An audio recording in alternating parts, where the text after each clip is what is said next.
SB19 nakikipagkabugaan sa international music artists?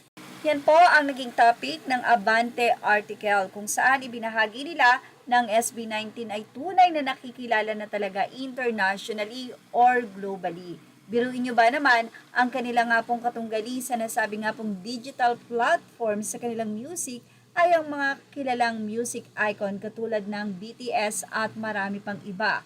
Pero ang SB19 ay nakikipagkabugan at ang kanilang nga pong mga kanta ay hindi nawawala sa ranking.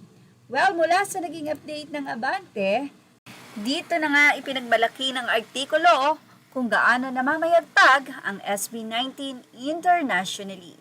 Sa kanilang binahagi, umarangkada naman sa global music streaming app na stationhead ang SB19. Sa katunayan, kabugan ang mga hari ng P-pop sa mga international music superstars gaya ng BTS, Joe Jonas at Camila Cabello. Lumalaban din ang kanta ng SB19 na Mapa, featuring aroma sa mga hit songs ni na American rapper Tyler, the Creator, South Korean rapper na si Jennie, British singer-songwriter na si Pink Panthers at sa K-pop girl group na Red Velvet.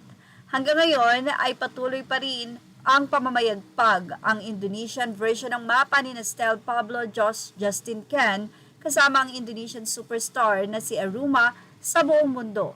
Ito'y kahit noong July last year pa ito na i-release.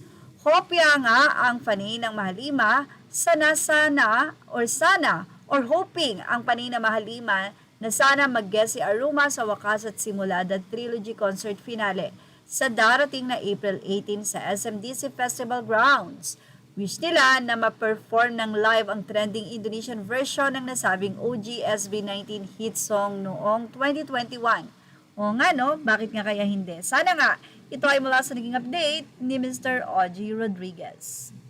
Wala pang announcement ang SB19 sa magiging guest nila pero mukhang ito ay sorpresa. Pero hilingan ng mga fans, sana nga daw isa sa maging guest nila ay si Aruma at iba pa rin na ma-perform nila ang Mapa with Indonesian version sa Pilipinas.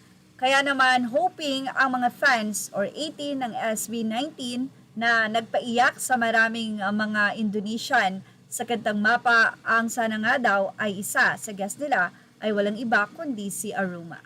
At yan ang ating Showbiz Now update. Images are all credit to the rightful owners. Thank you for watching Showbiz Now.